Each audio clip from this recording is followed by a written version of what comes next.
I didn't want to be. I mean, I was very in touch with these people energetically, and I wasn't able to make a step out, an appropriate step out. I have not enough energy to detach myself when I am inside the situations, and then when I'm going out.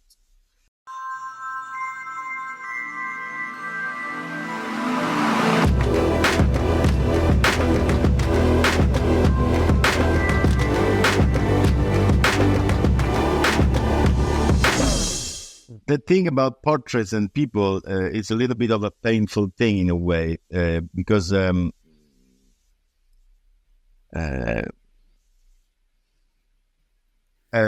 I was a student, of course, as I told you before, I explored different possibilities around photography, and I was spending a lot of time with local people in Newport, and with elderly people, with people in the pub, very local. And I was spending lots of times with them. I was enjoying time with them in the pubs, in their houses. So they allowed me to have access into their life. At the same time, of course, I was studying, and so I was like reading a lot of things. One of those was about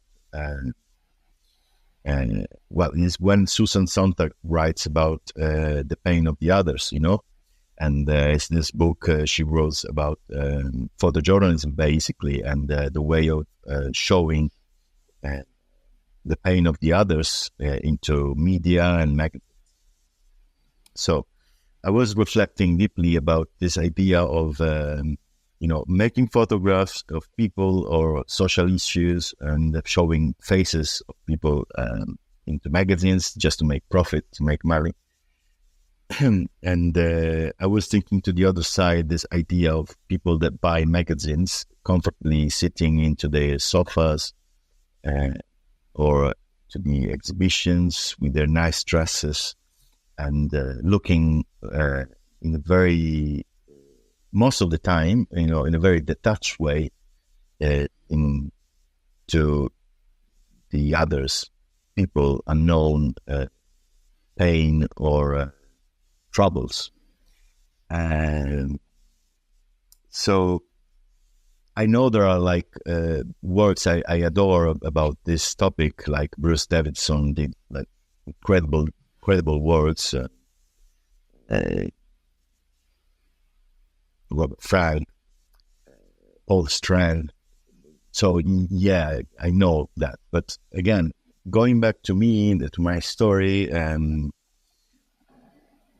I realized it then when I immersed myself into project like Zen 2. I can quickly show you on my website.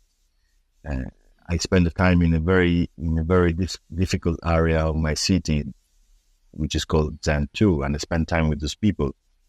They occupied, with no permission, houses. So there's one is climbing there. And, I was spending time very close in a way that I was invisible to them, as you can see from this picture, I got the access, but I never wanted to push because, you see, I was present in a very quiet moment of their life, and it cost me energetically a lot. And at the same time, in Wales, I was photographing people, and all of a sudden happened that Hedy Dalloway, one of those friends, who had his legs off because of diabetes, we became friends. I was pushing his wheelchair along Newport. He was promising me that we would go and to Chepstow to bet on the horse races, because it was one of my desires, and he was doing it when he was younger. And we were just waiting for him to have the prosthesis, the two legs.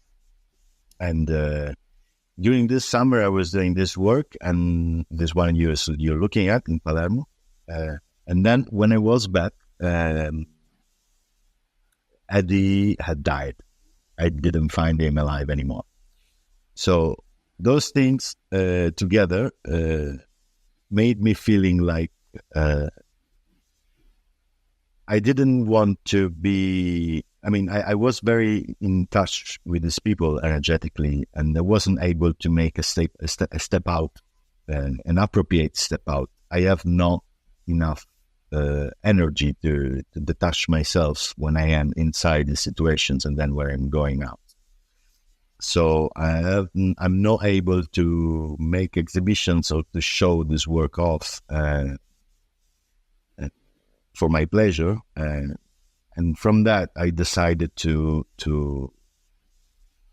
offer in my practice more like spaces to everyone, to allow everyone to be able to inhabit spaces and reflect about who we are and looking inside ourselves more than looking at the others, pain or troubles or private things. That also happened with another previous project. And going back again to your question about if there's work I'm pleased with, this is a little project made of 10 pictures. But in the beginning, there was this little man, Jeff. He was fixing his boat in the river Ask. And in the beginning, I wanted to make a project that just about going out with this boat and following the fixing. But we became friends because of me, because as I told you, get very attached to people, and people get friendly and they trust me, and I get friends easily. So he brought me in his place, and this is the river, and we got friends. And his wife, Debbie, she lost a leg because of an accident at home. Like she fell down playing with a dog, and she had to have her leg cut. So the story ended up like this. This is a picture of her, like she makes flying an helicopter in the place you can see in the top left of the frame.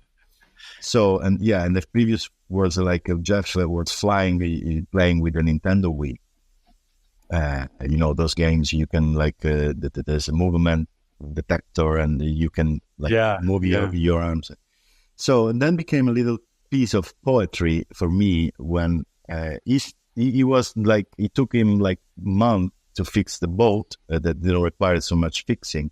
But in all those images, there are like things that are making imagination and joy flying and being light into accidents that can harm life of people. So, and it was at the same time a big lesson for me to be close with them and to realize this is a day we went out, like we were supposed to go out to fix the boat. And he said at one point, because of course Jeff was loving Debbie so much, and he was saying, oh no, today we take the camper van and we go fishing. So that was a portrait of Debbie while she was fishing in Cardiff.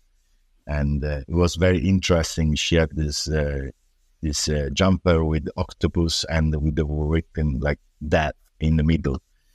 That really kind of shocked me. And this is one of my portraits I'm very pleased with. I would say this for me, my best portrait.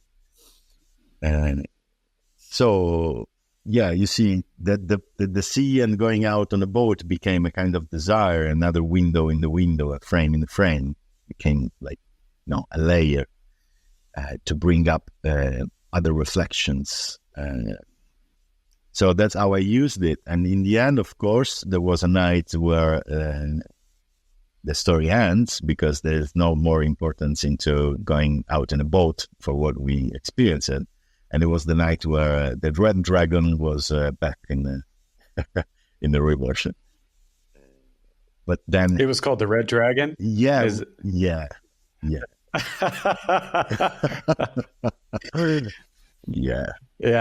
So that's awesome. That's a little story about the portrait tour and why I decided to stop photographing people. That's fascinating. It's empathy is very apparent in your approach, but there is a price. Yeah, there's a price always, and I think I think you did a beautiful job, kind of outlining what that price is.